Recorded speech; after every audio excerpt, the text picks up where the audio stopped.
Hoy viene a vernos Celia Casas, sí, la directora del Orfeón Jacetano, cuyas voces tantas veces han sonado entre los muros de este castillo, en el coro de la capilla de San Pedro y ante la imagen del Inmaculado Corazón de María, patrona de la infantería. Casi 34 años, que no es poco, lleva Celia al frente del Orfeón Jacetano.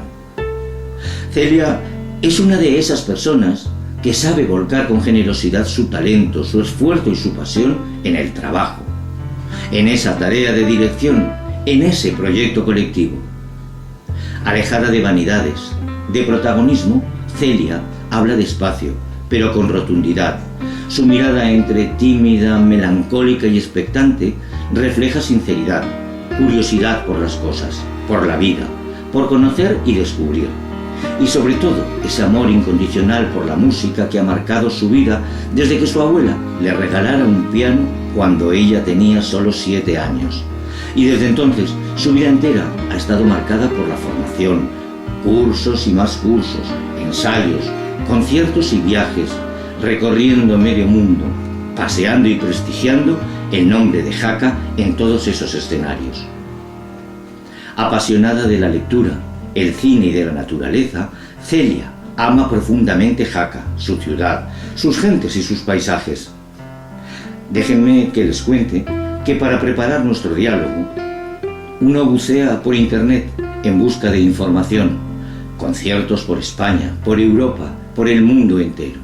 Y después de ese trabajo de investigación, y solo después de leer las críticas, es cuando se entiende el lujo, el honor y el prestigio que supone el Orfeón Jacetano para la ciudad de Jaca. Celia Casas, buenos días y bienvenida a la ciudadela de Jaca. Bienvenida a esta sala Burnau y aquí alumbrados pues por los cuadros y los pensamientos de Manuel Macías. Vamos a comenzar ese viaje apasionante por los recuerdos, porque Celia, en tu caso, ¿tú te has parado a pensar alguna vez cuáles son los primeros recuerdos conscientes que tienes de tu vida? Buenos días. Sí, claro. Pues recuerdo muchas cosas de mi niñez. Recuerdo mi niñez en Zaragoza hasta los 7 años, ir a hombros subiendo el Moncayo con mi padre, el colegio que tenía allí, que era Gascón y Marín, que está en la Plaza de los Sitios todavía. Pues no sé, mis abuelos que tenían una torre de campos en Lérida y siempre venían a Zaragoza a vernos con un montón de fruta, peras y melocotones que los ponían allí en la mesa del comedor, y yo siempre creía que eran de plástico, de lo brillantes que estaban, y estaban riquísimos. Y bueno, muchas más cosas. Aquí en Jaca, pues también cuando llegamos aquí, a los 7 u 8 años, yo vine a Jaca, con mis padres aquí y mi hermano, y recuerdo perfectamente pues el colegio, el grupo escolar, que salías al recreo y tenías allí 1 metro de nieve para jugar en el descampado, porque no había otra cosa. La ciudadela, por supuesto. De todo ello vamos a hablar, pero bueno, voy a empezar ya poniéndote nombre. Si te pregunto por el nombre de la maestro que te enseñó las primeras letras y a leer. A leer, bueno, más que a leer, la primera maestra que verdaderamente disfruté y que con mayúsculas era una maestra, no una profesora. No es cualquier cosa.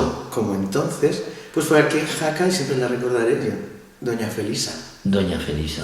Doña Felisa. Era una mujer encantadora. Qué bonito. Oye, y entonces llegas a Jaca con 7 años. Sí, 7 u 8 añitos tenía yo aquí. Y bueno, la verdad es que, claro, vivir en Jaca era pues un lujo. Entonces, porque no había los problemas que hay ahora, hoy en día, ¿no? Que tienes coches y eso. O sea, los críos antes vivíamos en la calle. Exactamente, en la calle, con el trozo de pan y chocolate. Y a la hora que te decían volver a casa y todas esas cosas, ¿no?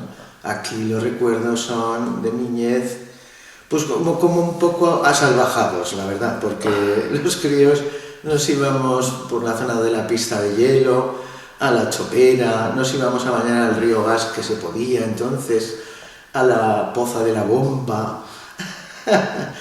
Y lugares así pues muy, muy curiosos para los críos. Maravillosamente salvajados, porque era... Maravillosamente salvajados, sí. La verdad es que sí. Oye, y esos primeros recuerdos que te vienen a la cabeza cuando piensas en la ciudadela de Jaca.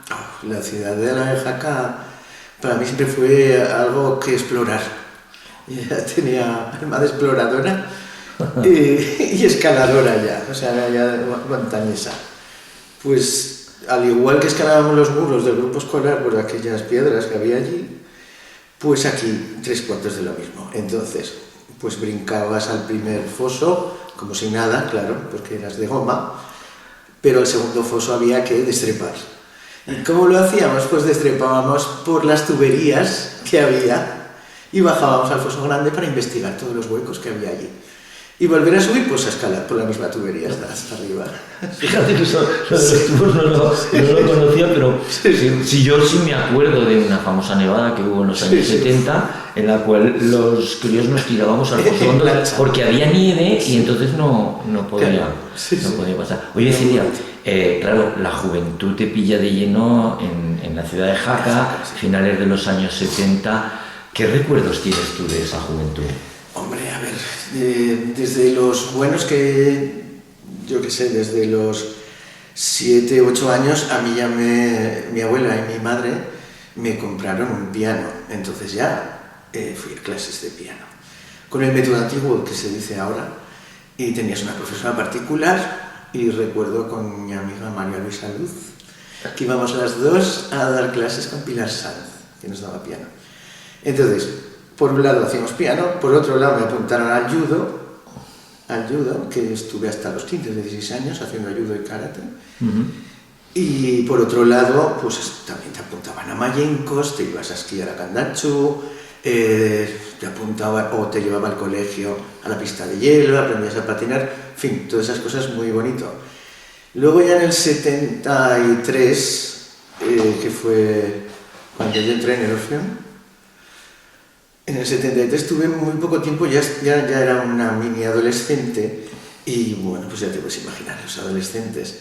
Entonces en esa década no fue muy buena para mí porque entre que eras adolescente, que te estabas buscando tu lugar, como todos, y tuve muy poco tiempo para disfrutar verdaderamente de la cercanía más personal y humana de mi madre, que era una mujer magnífica. En el 78 la perdí, murió y entonces ya todo mi mundo se destrozó de un plumazo allí. Así que esa década no es muy allá. Un recuerdo, tu madre, una persona más muy querida, muy conocida en Jaca y que desde luego a este que presenta le dejó una profunda huella y cuántas veces me acuerdo de ella. Una mujer extraordinaria, sí. Oye, Celia, de pequeña o de joven, ¿qué quisiste ser? Pues lo primero quise ser azafata de vuelo, para viajar y ver el mundo. Y un poco más tarde quería ser arqueólogo, que me llamaba mucho la atención y era muy curioso, se me daba muy bien la geografía, la historia. Quería ser arqueólogo, sí. De alguna manera me ha respondido ya un poco a la pregunta, ¿no? Pero es un poco como el momento en el cual irrumpe en tu vida el mundo de la música. Ya nos has contado que es con ese piano que te compran tu madre y tu abuela. Pero el dedicarte profesionalmente, ¿cuándo llega ese momento? Profesionalmente fue ya en la época de Lorenzo de las Cuevas. Bueno, yo estuve pues eso, en el 73 con Tomás Asiaín. Él estuvo, no sé si 19 años a bordo de la coral como director y compositor. Y más tarde lo sustituyó Lorenzo de las Cuevas, que no sé cuántos años tuvo, 10 o 11 años puede ser. Y él ya, preveyendo que no iba a estar, porque tenía posibilidades de ir a trabajar a Zaragoza a él, como ingeniero eléctrico, pues ya me empezó a enviar a hacer cursillos. Con tan buena suerte que el primer cursillo no fue de tema de sustitución de dirección, sino que me envió con un grupo que se llamaba The Scholars, que hoy todavía perduran, The Scholars Baroque Ensemble, que eran cuatro ingleses fantásticos, una maravilla de voces, un cuarteto imponente. Y estuve una semana con ellos en Tarragona, entonces allí la verdad es que disfruté cantando y sufrí mucho también, porque enseguida con esta voz de contralto, ahora intento hablar más arriba, pero puedo hablar más abajo. Entonces con esta voz enseguida me denominaron la chica del do de cerdo. La chica del do de cerdo significa que puedo dar un do muy grave. Sí, y entonces no hacían más que sortearme para ir a todos los grupos de trabajo que se hacían, cuartetos, octetos, 12, 20, o en el coro, que cantamos la misa de la coronación. Y claro, me tenían frita con el trabajo, todas las noches estudiando, no llegaba todo con el libro gordo de Petete, que digo yo, que es el Oxford Book, con todos sus compositores ingleses, todo obras inglesas de una calidad extrema. Entonces tuve que aprender mucho y muy rápido y sufrí mucho, pero también es una experiencia maravillosa con ellos, la verdad. Y mi primer curso de dirección también me lo facilitó Lorenzo, que allí también me temblaba la mano, claro, por supuesto, y fue en Daroca con Martin Smith, que todavía está allí, dando cursos de dirección. Y allí me veo por todas las iglesias de Daroca, que había muchas, pues practicando el 2x4. Y así, fue también muy interesante. Ahí conocí mucha gente también y fue muy interesante. Bueno, llegas a la dirección del Orfeón Jacetano en el año 1992, pero yo que he estado haciendo cuentas, un Orfeón Jacetano que, si Dios quiere, este año cumple 64 años, o sea, 64 años de trayectoria. Y bueno, con esas etapas, ¿no?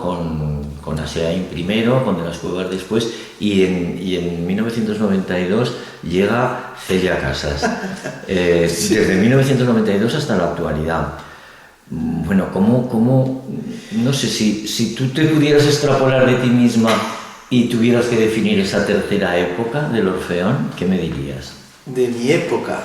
Sí, es que son muchos años. Claro, pero es que todo esto son muchos años. Sí, llevo ya 30 y tantos años dirigiendo y 50 y tantos en el Orfeón, desde niña, desde los 13. Entonces, claro, he visto todo. ¿Qué ocurre con eso? Que hay una cierta evolución. Hay mucha evolución. Claro, por eso. Tanto en el coro como como en la gente, como en las obras, como los compositores, como todo. No es comparable las obras que se hacían con Tomás Aseain, un Ixasoan o un Ilu Navarra, comparable con las obras que estamos haciendo hoy en día. No se puede comparar porque los compositores han ido sumando conocimientos, dificultades, técnicas de ritmo, de disonancias, de cosas que no se hacían antes. Entonces nosotros hemos pasado por ese proceso. Yo recuerdo que cuando asumí la dirección del coro, el Orfeón Jacetano no había cantado una disonancia en la vida, nunca. Y siempre recordaré, la primera obra que les presenté fue una obra sacra de Zoltán Kodály, y allí, pues bueno, el primer contacto, donde tienes una persona cantando una nota, por decirlo de alguna manera, y a tu lado tienes otra cantando otra, que chocan. Entonces, claro, esa sensación disonante no la habían experimentado. Así que fue todo un proceso largo, hasta hoy en día, que hemos ido pues, superando dificultades diversas. Oye, y Celia, me plantea mucha curiosidad el saber cómo una directora de Orfeón, como es tu caso, la elección de un repertorio, es decir, de pronto hay que incorporar nuevas piezas, ¿no? ¿Dónde vives? ¿De qué te nutres? ¿Cómo decides? Eso viene también por el trabajo hecho anteriormente. Tras ese primer contacto de trabajo de dirección con Daroca, pues vinieron muchísimos más cursillos, a los cuales me apuntaba a todos, donde conocías gente de todas partes del mundo y todos los que había en España, a los mejores en cuanto al País Vasco, Navarro, y todos los que estaban rondando por allí, dando clases, masterclass o cursos de dirección, simplemente en Madrid, Nuria, Javi Busto, Enrique Azurza, todos ellos que además luego, gracias a David Tellechea, se creó en la Federación Aragonesa de Coros, y entonces ahí es cuando todo eso se empezó a lucir, Porque claro, allí verdaderamente el trabajo era formar directores, entre ellos unas cuantas mujeres, que éramos las primeras mujeres de Aragón. Las primeras mujeres directoras de Aragón. Hay que decirlo. Que salimos unas cuantas, que entonces estaba todo copado por el tema muy varonil. Y sí, allí la verdad es que fue un aprendizaje maravilloso. Entonces, hablando de repertorios, pues claro, tenías mucho bagaje anterior por todos los cursos, luego he seguido haciendo cursos después de pasar por la federación, claro que sí, y siempre para conocer nuevas técnicas, nuevas cosas, técnica vocal, nuevas obras que siempre se van presentando, que te van, pues bueno, vas viendo, investigas en YouTube, un poco de todo.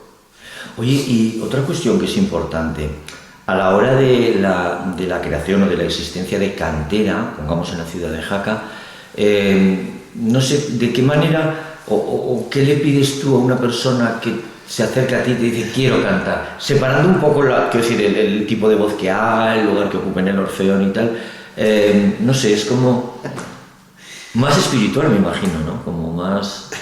Hombre, si alguien quiere entrar en el Orfeón, hombre, lo que se solicita siempre es primero que tenga muy buen oído, que tenga buen oído, y luego que cante, que tenga voz. Efectivamente, porque claro, yo qué sé, no está muy unido a veces las cosas de la música, la técnica, también con lo que tú dices emocionalmente, el sentimiento que le puedas aportar después. Pero todo eso es otro camino. Una vez que ellos ya se aprenden las obras, la gente nueva, una vez que recorre ese duro camino, porque hay que tener mucha paciencia. Porque nosotros ya tenemos muchas obras aprendidas, entonces, pues bueno, cuando consiguen tener un concierto, por ejemplo, para poder disfrutar, antes del concierto ya viene esa parte de vamos a hacer música, primero la aprendes y luego vamos a hacer música. ¿Qué conlleva eso? Pues hacer música conlleva ponerte en el lugar del compositor, ponerte en la época, ponerte en el idioma, saber el significado, qué quería decir él, qué sintió haciendo eso, y entonces intentar mostrar eso al coro para que lo interprete a su vez. Mira, yo siempre suelo decir que del mundo del teatro, que es el que podría yo hablar, no he conocido nunca a nadie que haya empezado a hacer teatro y que le haya dejado de gustar. Luego pueden venir circunstancias, ¿no? Pasa un poco eso con el mundo de la música. Sí, claro. Yo soy aquí el referente. Entré a los 13 años y el coro me atrapó. Ya está. Es que es un poco eso, te atrapa. Te atrapa la sensación de hacer algo juntos con más personas, de latir y sentir a la vez. Esa es una sensación muy gratificante. Sí.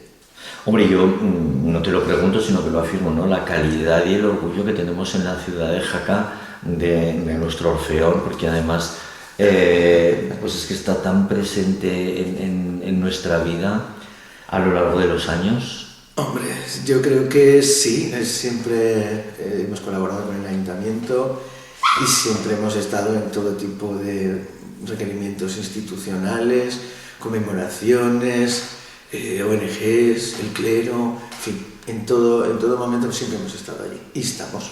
No, y además de todo eso, tengo que confesarte que yo para preparar esta entrevista estaba echando un ojo por internet y al final he dejado de apuntar porque los viajes del Orfeón Jacetano yo he visto en esa mezquita de la catedral de Córdoba. Sí. Bueno, cuántos viajes, cuántas experiencias, ¿no? Muchas experiencias, sí. Estos son, pues yo qué sé, la verdad es que son regalos que se producen, bueno, primero buscándolos, claro, y luego teniendo suerte, porque la verdad es que cuando contacté con el organista, además era el organista de la catedral, bueno, era un señor joven fantástico que comulgamos inmediatamente, o sea, y entonces me facilita mucho las cosas él, sí. Oye, y dime, pues no sé, yo sé que es complicado, pero dime uno de los momentos más emocionantes que has vivido a lo largo de esos viajes, de esas actuaciones con el Orfeón. Lo más emocionante con el Orfeón siempre ha sido lo más emocionante siempre ha sido el ganar concursos. Esos eran unos momentos, vamos, imponentes. Ganar concursos, cantar con grandes orquestas, también ha sido un gran placer. Y pues no sé, quizá, mira lo que dices, quizá cantar en Tandil, en Argentina, en el festival que nos invitaron, porque eso sí que fue impresionante. Cantamos allí la misa criolla con ellos, con los músicos autóctonos, con instrumentos nativos, y vamos, era impresionante, y con 300 o 400 personas cantando la misa criolla, suya. Ese fue también un momento imponente, sí, muy bonito para recordar. A mí me vas a permitir que añada otro, que es el que vivimos en la catedral con vuestra exquisita actuación en Reino y Leyenda. ¡Oh, qué bonito también! Todo el mundo, o sea, era... Sí, nos estamos dando unos grandes placeres últimamente, sí. No, pero fue algo sí, irrepetible. Oye, hemos hablado de ese momento más emocionante. Me imagino que a lo largo de las etapas de los años también habrá habido algún momento duro, especialmente duro. Sí, claro. Los momentos más duros, en principio, siempre han sido el siguiente o los siguientes conciertos, el siguiente concierto a la pérdida de algún componente, o cantar funerales de amigos, cosas así. Eso siempre ha sido lo más duro para mí. Me lo imagino. Oye, vamos a dejar un poco de hablar del Orfeón y vamos a saber a quién admira Celia Casas. No sé, hay mucha gente admirable por el mundo, la verdad. ¿Relacionado con qué? Porque, pues yo qué sé, si lo relacionas con la paz, pues puedes tener a Mandela, o puedes tener a Luther King, a Gandhi. Si lo relacionas con la literatura, pues no sé, me quedo con José Luis San Pedro. La poesía, Neruda, Stormy. Música de cine, John Williams. Cantantes, Pavarotti, yo qué sé, virtuosos, Berghain, Isaac, Joshua Bell, yo qué sé, es que hay cantidad de gente por todas partes. Mis directores favoritos corales, Javi Busto, Enrique Azurza, ¿quién más te puedo decir? De películas, De Niro, Robert De Niro me encanta, siempre me ha gustado. Todas, en general. Sí, qué bonito me ha respondido. O sea, qué bonito me ha respondido pues por ese paso, ¿no? Por las distintas... Hay mucha gente que puedas admirar en este mundo. Sí. Bueno, y ahora dime algo, así entre tú y yo, esa manía que tienes, eso que no toleras, y que lo acabamos reconociendo, si es que lo tienes. Le tengo manía, pues mira, normalmente no llevo muy bien a la gente altanera, a la gente prepotente, a la soberbia.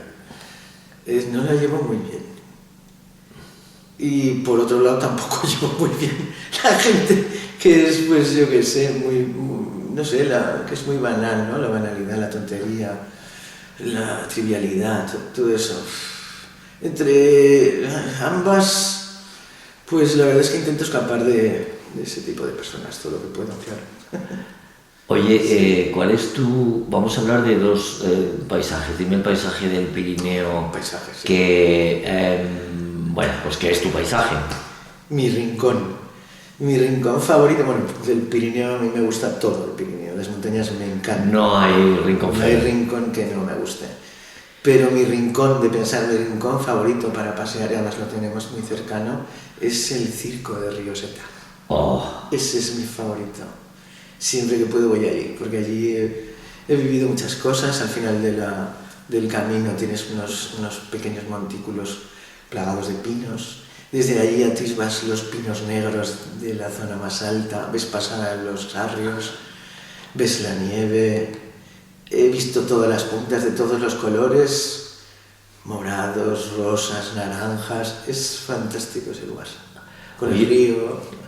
Pues fíjate que nunca me habían nombrado ese rincón, pero es lo que decimos, no que si no es rincón feo, pero me han venido recuerdos de la infancia de subir por allí, además es que es... Tiene algo especial. Y que además tenemos suerte de que está relativamente cerca. Bueno, y ahora nos venimos aquí a la ciudad de Jaca, y en la ciudad de Jaca, si si hubieras que escoger ese rincón. Rincones aquí en Jaca, pues quizá el bosquecillo también de la cantera, donde puedes ver desde allí Collarada, también para disfrutar.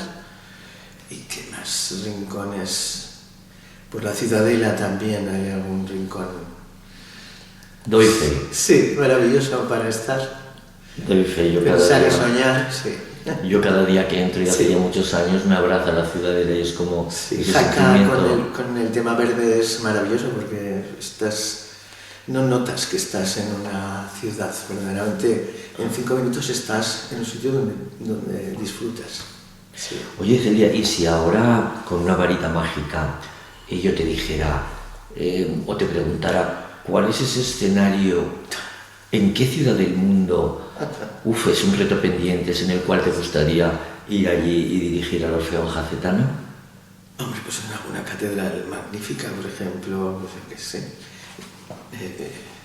magnífica y Siena, por ejemplo, en Italia. Ah, Sí. bueno, oye, pues... Sería un bonito lugar. Pues luego miraré un poquillo por internet a ver por qué. ¿Sabes por qué, verdad? Sí, porque además Tiburcio Spanochi, el arquitecto de la Ciudadela, era de allí, era de Siena, o sea que lo miraremos.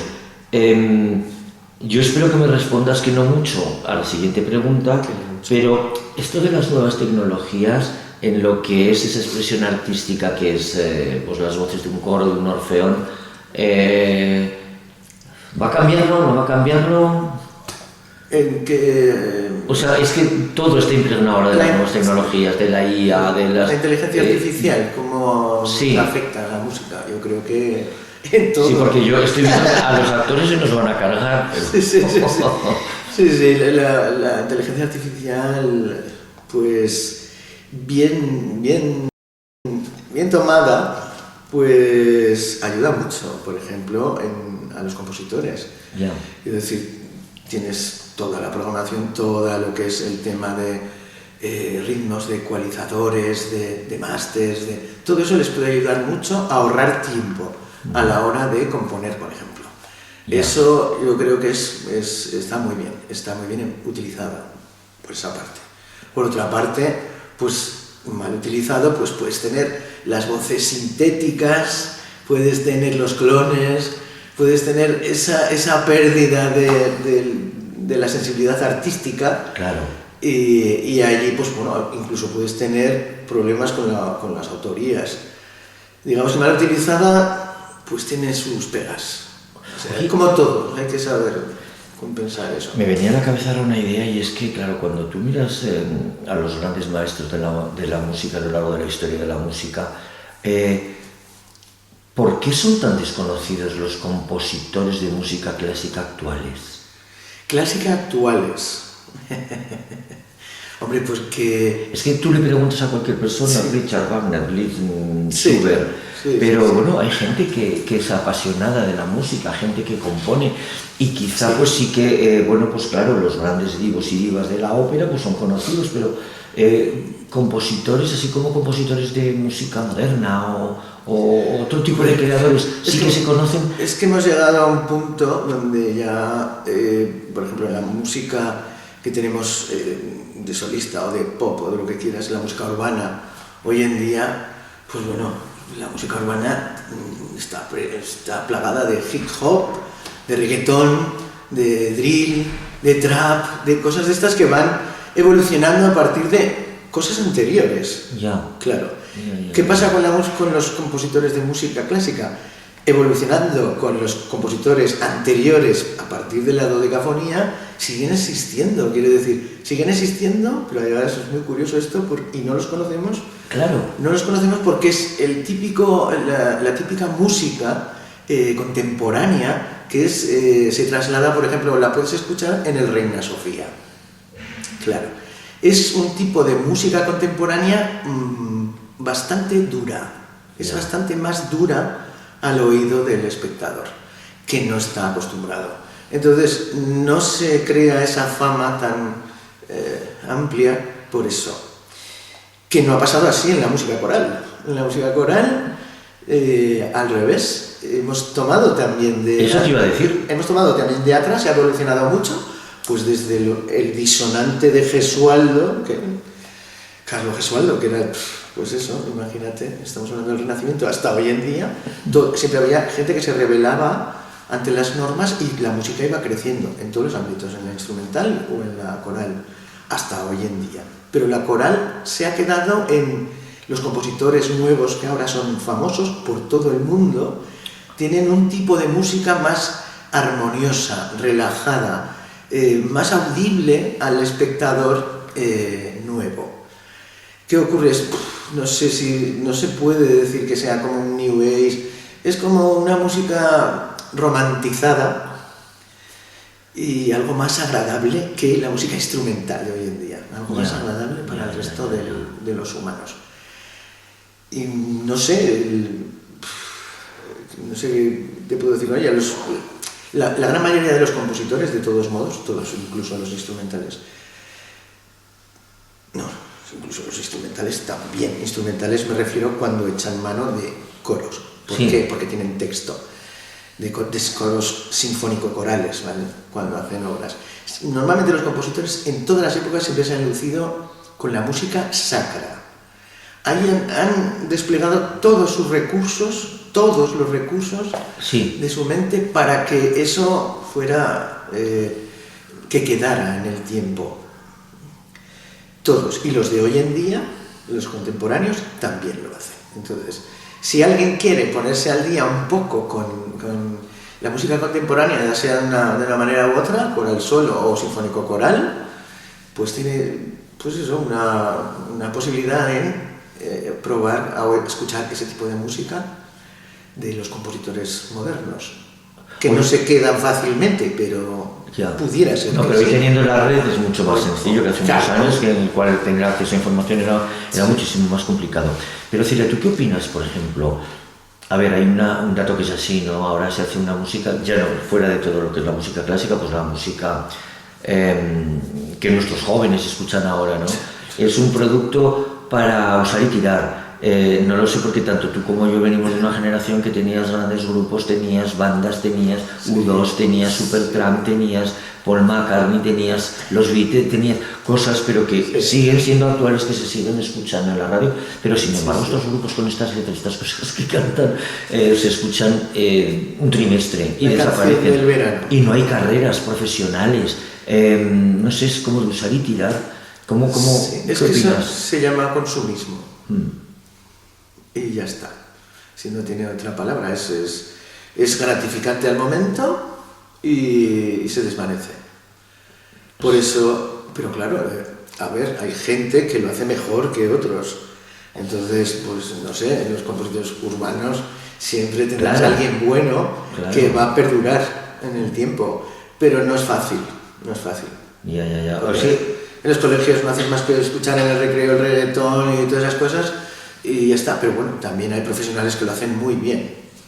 Pero son unos apasionamientos muy temporales, porque yo me acuerdo, no lo sé, es que yo, me he hecho mayor, ¿no? Pero yo me acuerdo cuando éramos jóvenes, el otro día veía una entrevista, pues por ejemplo, Héroes del Silencio, pues eran 4 chavales que se juntaban en un garaje pues a hacer música. Sí. Yo creo que eso no sé, o no lo conocen, o no se hace, o es una pena, ¿no? Sí, yo creo que sí que se hace, ¿eh? Sí. Efectivamente, es que me he hecho muy mal. Oye, Celia, aparte de la música, ¿tienes algún hobby?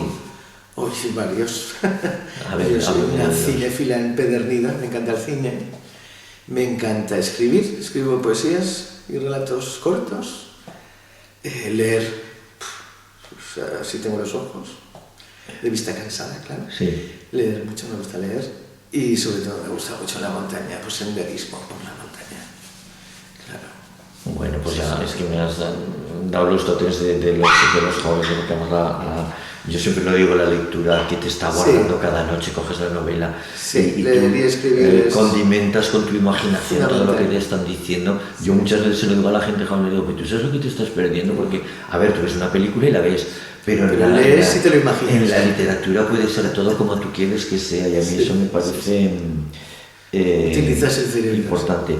Oye, como como directora del Orfeón, ¿cómo definirías tu función? Es decir, ¿qué pretende, con qué planteamientos se asume una persona a la dirección de un orfeón? Llevas tantos años. ¿Con qué planteamientos o cómo lo llevo? Sí. ¿Cómo lo sobrellevo? Bueno, pues hombre, lo primero que haces siempre es buscar repertorio. Siempre estás a la búsqueda y captura de partituras que, conociendo muy bien al coro ahora y sus voces, pues sé hasta dónde puedo llegar. Es decir, si las partituras son adecuadas o no. Antes erraba más. Ya. A la hora de la experiencia al final. Con la experiencia ahora resulta más fácil, y una vez que ya tengo eso, lo presento al coro. Si les gusta, que normalmente les gusta, pues ya está, adelante. Y lo que se trabaja es, pues eso, duro. Se trabaja por voces, se trabaja técnica vocal, se trabaja colocación, se trabaja el estudio de la obra y se monta con todos. Ese es un momento muy, muy importante. Allí la gente verdaderamente se prenda de la obra finalmente y ya ve que eso suena maravilloso. Pero maravilloso para ellos, para mí no. Para mí aún queda un largo recorrido. Sí, pero bueno, lo hacemos así, sí. Oye, y no, yo te decía lo de la dirección porque, por ejemplo, yo en la dirección de teatro al final, yo siempre digo que dirigir teatro, que no es el caso de la música, ¿no? Pero al final es una tarea subjetiva, es decir, lo que un director lo ve de una manera, otro lo ve de otra. Sí, claro, eso por supuesto. Y al final tienes que jugar con todo eso. Yo siempre, cuando dirijo, claro, siempre digo, mira, yo soy como un enfermero que estoy aquí con la bandeja de bisturís, pero estás operando tú, coge, porque algo que yo te diga te va a servir, otra cosa no te va a servir, otra te va a abrir un camino. Yo ahí en ese aspecto no, yo soy en ese aspecto la que acaba dando esa expresión, claro, diferente además a cualquier otro director, a esa obra. ¿Y cómo se hace eso? Pues yo lo transmito al coro. Y no lo transmito, hombre, lo puedo transmitir verbalmente, oralmente, pero también con gestos, con caras, con expresiones, con todo eso, para que ellos entiendan qué tenemos que sentir juntos.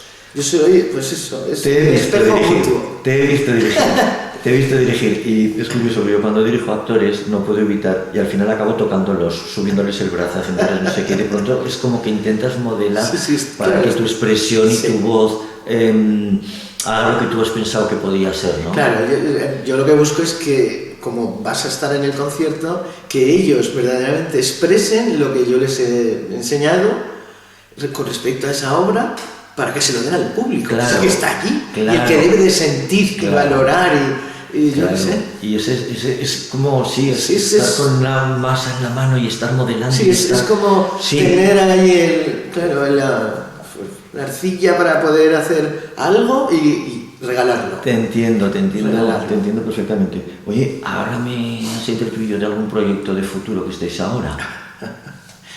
Bueno, siempre estamos enfrascados en cosas, ahora estamos intentando abrir nuevos caminos por Francia, pues yo que sé, por Toulouse, Burdeos y por ahí, y nuestra meta sería ir a cantar a París este año, a ver si podemos. Bueno, yo te hablaba antes del cariño y del orgullo que se siente en Jaca cuando se habla del Orfeón Jacetano como un orfeón de calidad, pero también después de verla que he estado fijando, ¿no? por internet tal y cual, también muy valorado fuera de nuestra ciudad, es decir, en esas intervenciones que habéis hecho en tantos países, en tantas ciudades y tal. En general. ¿Cómo vivís eso? Porque, fíjate, yo me quedaba con una idea, y es que la gente de Jaca debe de saberlo, o sea que es una manera, ¿no? de españolear, que decía Lola Flores, ¿no? Pues jacetanear por el mundo, ¿no? Siempre hemos llevado el nombre del Orfeón Jacetano por todas partes, incluso con el pendón, por todos los lugares que hemos estado, muy orgullosos además. Lo que pasa es que en general, porque claro, esto es un público determinado, en general siempre nos han valorado un poco más fuera, porque claro, nos hemos medido con todo tipo de gente, de agrupaciones, pues unas de chapeau, que te levantaste el sombrero y admirale y aprende, gente muy pareja a nosotros, donde disfrutábamos mucho, y gente que sufría mucho y que nos ha hecho también sufrir. Claro. Entonces, pues con todo eso, cuando hemos salido por ahí, verdaderamente sí que nos han apreciado en todas partes y fuera de España todavía más. No, es que yo invito a los espectadores que buceen en Google poniendo y viendo pues esas críticas. Lo que pasa es que aquí en Jaca tienes un público que es el público nuestro, el público que nos conoce, pero yo me he dado la gran satisfacción muchas veces aquí en Jaca también, y me encanta hacer eso, de descubrir nuevos públicos y de llegar a nuevos públicos. Y se han sorprendido, la verdad, me encanta. Se han sorprendido porque nosotros somos capaces de hacer lo que hicimos contigo, de hacer teatro, hemos hecho flash mob, pues yo que sé, podemos bailar. No es el típico coro estático palo tieso, no es el típico coro solo canta obras de misa, que por cierto para mí son muy valoradas. Y hemos cantado de todas las maneras, y todo lo que nos venga nos viene bien. Hemos cantado rap, hemos cantado rock, hemos hecho de todo. No, pues fíjate, yo ni además no lo digo. Y ha habido gente que ha descubierto y nos ha visto en esas funciones y dice, mira, yo ¿cómo puedo hacer esto? Yo te digo, y además de corazón, que a mí me habéis regalado uno de los momentos de teatro más bonito de mi carrera, que yo llevo 40 años ya por ahí también, españoleando, y fue en la catedral. Sí, cuando de pronto, pero fíjate, por una sencilla razón, porque de pronto hubo una comunión entre la arquitectura de la catedral, se fusionó todo allí. Sí. El teatro, la música, y yo siempre lo he pensado, ¿no? Al final los actores tenemos el gesto y la voz, pero yo cuando oigo la voz cantada es como la más sublime expresión que nace del alma. Era como una ópera. Es un momento de ópera allí en conjunto, fue porque estaba, pues lo que tú dices, ¿no? Súper bonito, súper bonito. O sea, que se pare el tiempo en este momento. Sí, esto es. Nos fuimos a ese siglo y quedó impresionante.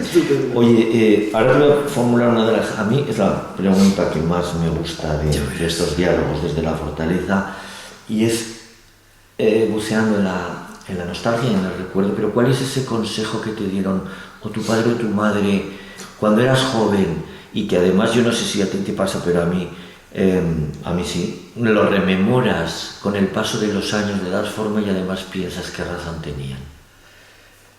Pues, hombre, yo como mujer, como chica, como adolescente sí que recuerdo que me decía mi madre, decía en un principio, no te fíes de nadie, lo primordial son los hechos.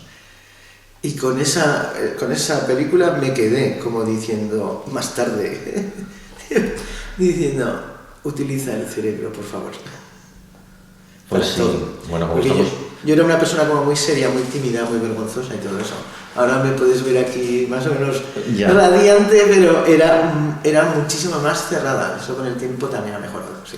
Bueno, yo tengo que decirlo porque además esta es tu semblanza. Pero le doy las gracias a mi madre por eso, sí. Es tu semblanza, porque yo a tu madre la conocí, yo era un niño y tu madre Maruja era una mujer, pues si tengo que decir algo, era una mujer adelantada a su tiempo. Sí. Era una mujer que con una vitalidad, con unas ideas, una alegría, un optimismo, una sonrisa siempre, espectacular, siempre. Emprendedora.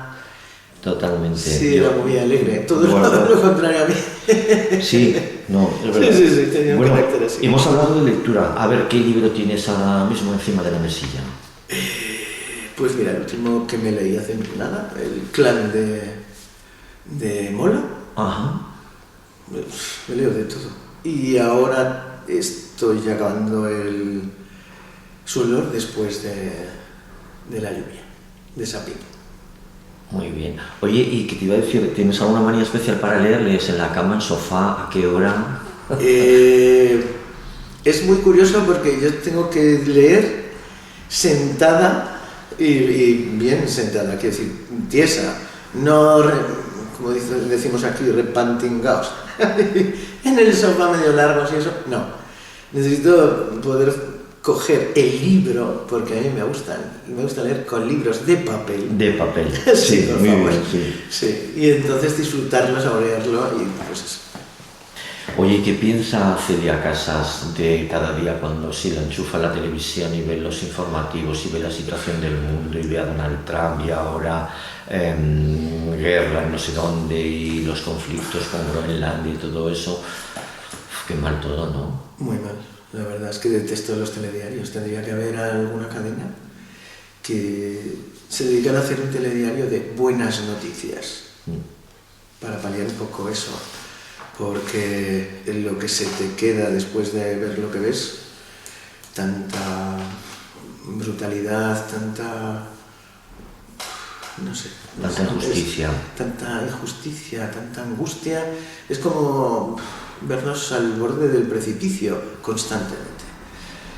Al ser humano. O sea, más le valdría al ser humano ser, pues eso, tener la humanidad que debería de tener y concentrarse en otras cosas.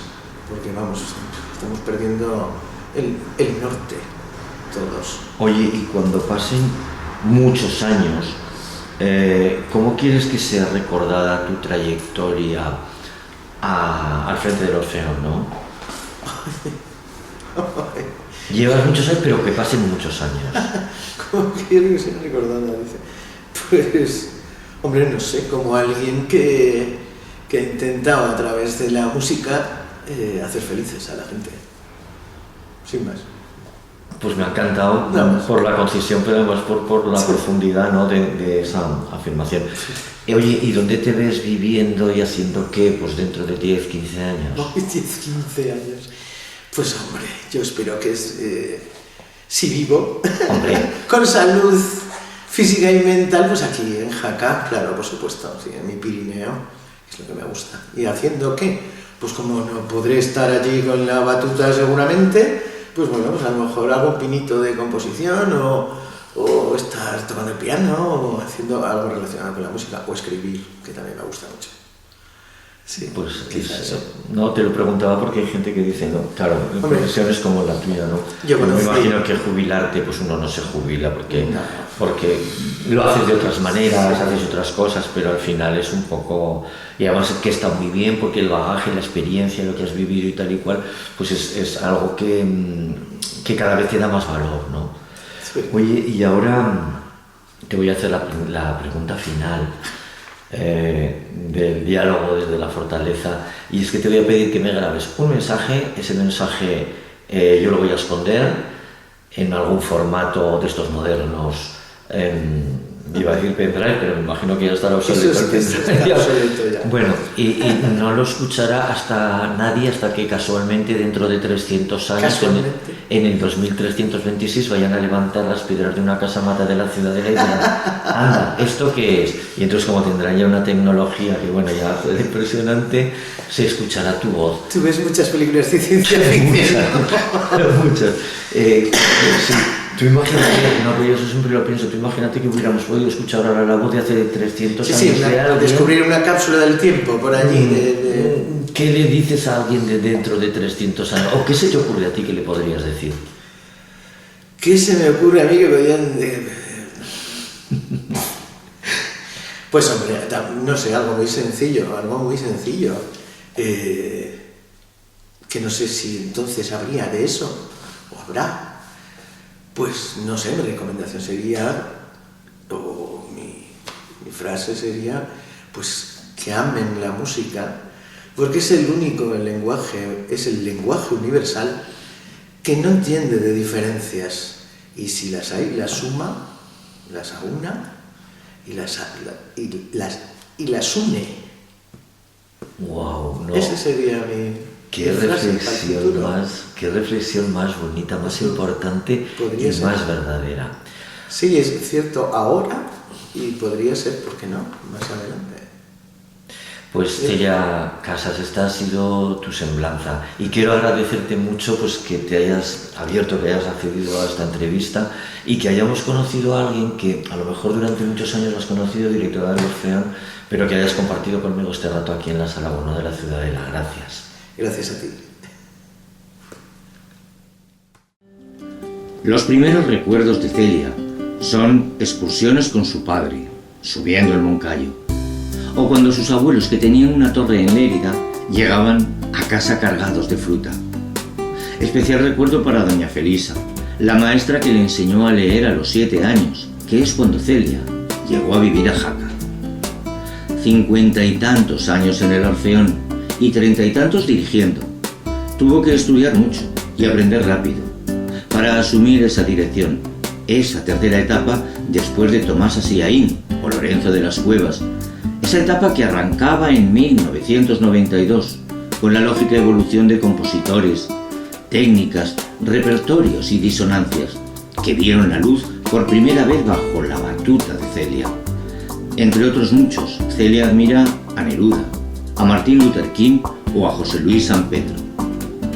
Cinéfila empedernida, a Celia le gusta también escribir relatos cortos, poesías y, cómo no, la lectura. Ama la montaña, en una tierra como es la Jacetania, envuelta por los Pirineos y donde no hay rincón feo. Y el preferido de Celia es el de Rioseta, tierras adentro, donde sus paisajes son tan diversos y cambiantes y por donde, con ese silencio mecido por el viento, a Celia le gusta caminar en sus interminables paseos. Personalmente, además de nuestra amistad y mi más profunda admiración, permítanme rememorar un recuerdo. Fue en la última edición de Reino y Leyenda, cuando el Orfeón Jacetano, bajo su dirección, interpretó aquel Kyrien, desde el coro del altar mayor de la Catedral de Jaca. Cuando concluyó, y antes de los aplausos, hubo un silencio sepulcral, una sensación de la conexión mágica entre la música, la voz, el arte y el alma.